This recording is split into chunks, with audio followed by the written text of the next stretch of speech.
மளிகை சாமான், ஃபேனு, வீட்டுக்கு தேவையான நம்ம எல்லாமே இருக்குது. செலவுக்கு காசு இருக்குது. வச்சுக்க மருந்து மாத்திரை செலவு.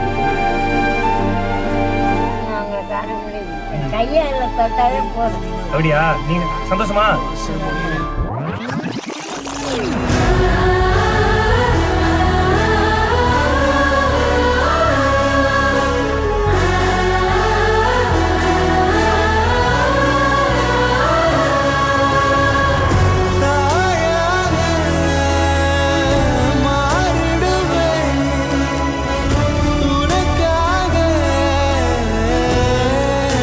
தரையெல்லாம் படுக்காதீங்க. பெட்டு ஒரு 100 வயசா சூப்பர் கை கொடுங்க. ஹாப்பி பர்த்டே, 100th பர்த்டே வீட்டை தான்.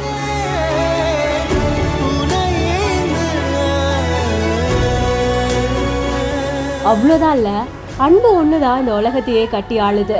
100 வருஷம் கூட சந்தோஷமா வாழணும்னு சினிமால டைலாக்ஸ் எல்லாம் கேட்டிருப்போம். ஆனா இந்த தாத்தா 100 வயசுல தன்னோட மனைவியோட ஒரு ஓலை குடிசை வீட்டுல ரொம்ப ஹாப்பியா வாழ்ந்துட்டு இருக்காங்க. தள்ளாத வயசுலயும் உனக்கு நீ எனக்கு நானு கடைசி வரைக்கும் துணையா இருக்கிற இந்த தாத்தா பாட்டிய பார்க்கும் போதே பிரமிப்பு ஏற்படுது. அப்படிப்பட்ட தம்பதிக்கு தான் KPY பாலா அவர்கள் அவங்க வீட்டுக்கே கார்ல தேடி போய் அவங்களுக்கு தேவையான மளிகை சாமான், ஃபேனு, குடம், அது இதுன்னு எல்லாமே எடுத்துட்டு வந்து கொடுக்கறாங்க. நீங்க இதுக்கு மேல தரையில எல்லாம் படுக்க தேவையில்ல, பெட்ல படுத்துக்கோங்க அப்படின்னு சொல்லிட்டு ஒரு பெட்டையும் கொடுக்கறாங்க. பேர மாதிரி எல்லா வசதிகளையும் செஞ்சு கொடுக்கிற KPY பாலா அவர்களுக்கு அந்த பாட்டி ரொம்பவும் அன்போட ஆசீர்வாதமும் பண்றாங்க. எல்லாருக்குமே தேடி தேடி ஓடி ஓடி உதவி பண்ற KPY பாலா அவர்களோட இந்த வீடியோவும் இணையத்துல இப்ப வைரலா பகிரப்பட்டு இருக்கு.